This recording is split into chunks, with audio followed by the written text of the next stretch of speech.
গরুর এই অংশটুকুকে এক একজন এক একভাবে ডেকে থাকে। আমরা এটাকে বিসমিল্লাহ বলেই চিনে থাকি। আসসালামু আলাইকুম, কেমন আছেন সবাই? আশা করি ভালো আছেন। আলহামদুলিল্লাহ আমিও খুব ভালো আছি। এই তো আমি এইখানে বিসমিল্লাহটুকু রান্নার জন্য ভালোভাবে ধুয়ে পরিষ্কার করে নিয়েছি।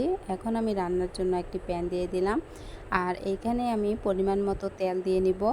আর তেলের পরিমাণটা আমি বেশি দিব না, পরিমাণ মতোই দিয়েছি, বেশি একটা নয়। আর এইখানে এখন আমি বাটা মশলাগুলো দিয়ে দিব। প্রথমে আমি পেঁয়াজ বাটা দিলাম, তারপর হচ্ছে রসুন বাটা, আর হচ্ছে জিরা বাটা। এই বাটা মশলাগুলো এরকম করে দিয়ে রান্না করলে খেতে কিন্তু আরও বেশি ভালো লাগে।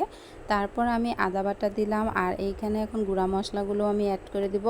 প্রথমে আমি এইখানে মরিচের গুঁড়া দিলাম, তারপর হচ্ছে হলুদের গুঁড়া, আর হলো ধনিয়া গুঁড়া। এই মশলাগুলো দেওয়ার পর আমি এখানে পরিমাণ মতো লবণ দিয়ে দিব।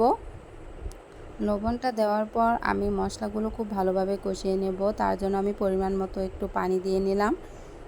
যে কোনো রান্নার সময় মশলা কষানোটা যদি খুব ভালো হয় তাহলে সব খাবারই কিন্তু খুবই টেস্টি হয়। এই জন্য এই তো মশলাটা আমি খুব ভালোভাবে কষিয়ে নিচ্ছি। আর তেলের পরিমাণটা আমি পরিমাণ মতো বলি এই জন্য যে বেশি একটা তেল কিন্তু স্বাস্থ্যের জন্য একদমই ভালো না। এই জন্য এই তো মশলাটা আমার খুব ভালোভাবে কষানো হয়ে গিয়েছে। এখন ধুয়ে রাখা বিসমিল্লাহটুকু আমি এখানে দিয়ে দিব। আর এইটুকু দেওয়ার পর এখন আমি সবগুলো উপকরণ ভালোভাবে মিশিয়ে নিব। মশলার সাথে ভালোভাবে মেশানোর পর আমি পরিমাণ মতো পানি দিব। অল্পই দিব, বেশি একটা পানি দিব না। পানি দেওয়ার পর খুব ভালোভাবে নেড়ে চেড়ে আমি আবারও একটু ভালোভাবে কষিয়ে নিব। আর এই বিসমিল্লাহটুকু যত ভালোভাবে কষানো হবে খেতেও কিন্তু খুব দারুণ লাগবে। এখন আমি ঢাকনা দিয়ে ভালোভাবে ডেকে দিব, যাতে করে খুব ভালোভাবে সিদ্ধ হয়। এই জন্য ঢাকনাটা সরিয়ে নিয়ে আমি আবারও একটু নেড়ে চেড়ে দিচ্ছিলাম, যাতে করে প্যানে লেগে না যায়। যদি লেগে যায় তাহলে খেতে কিন্তু একদমই ভালো লাগবে না। এই জন্য আমি আবারও ঢাকনা দিয়ে ঢেকে দিচ্ছি, যাতে ভালোভাবে সিদ্ধ হয়। এই তো খুব ভালোভাবে আমার কষানোটা হয়ে গিয়েছে। বিসমিল্লাহটুকু আমি আবারও ভালোভাবে কষানোর জন্য আমি আবারও পরিমাণ মতো পানিটা অ্যাড করব, যাতে করে এটা খেতে খুবই ভালো লাগে। এই জন্য আর রান্নাটা আমি সবসময় চেষ্টা করি এইরকম করে করার জন্য। আর বিসমিল্লাহ সবসময় কুরবানি ঈদেই আমি বেশি এইভাবে রান্না করে থাকি। সবসময় তেমন এরকমটা করে রান্না করে খাওয়া হয় না। এরকমটা করে রান্না করলে খেতে কিন্তু আরও বেশি ভালো লাগে।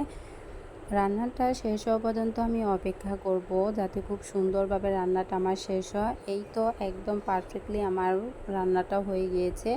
বিসমিল্লাহ এরকম করে রান্না করে খেলে বারবারই খেতে মন চাইবে। রান্নাটা যেহেতু আমার হয়ে গিয়েছে, এখন আমি চুলাটা অফ করে দিয়ে নামিয়ে নিব। ঠিক দেখতে এরকমটা হয়েছিল, আর খেতেও কিন্তু খুবই দারুণ ছিল। বিসমিল্লাহ রান্না শেষ হওয়ার পর ঠিক দেখতে এরকমটা সুন্দর হয়েছিল। আজকে আমার এই রেসিপিটা আপনাদের কাছে কেমন লাগলো অবশ্যই কমেন্টে জানাবেন। আর আমার চ্যানেলে নতুন নতুন ভিডিও পেতে আমার চ্যানেলটি সাবস্ক্রাইব করে আমার পাশে থাকবেন। আল্লাহ হাফেজ।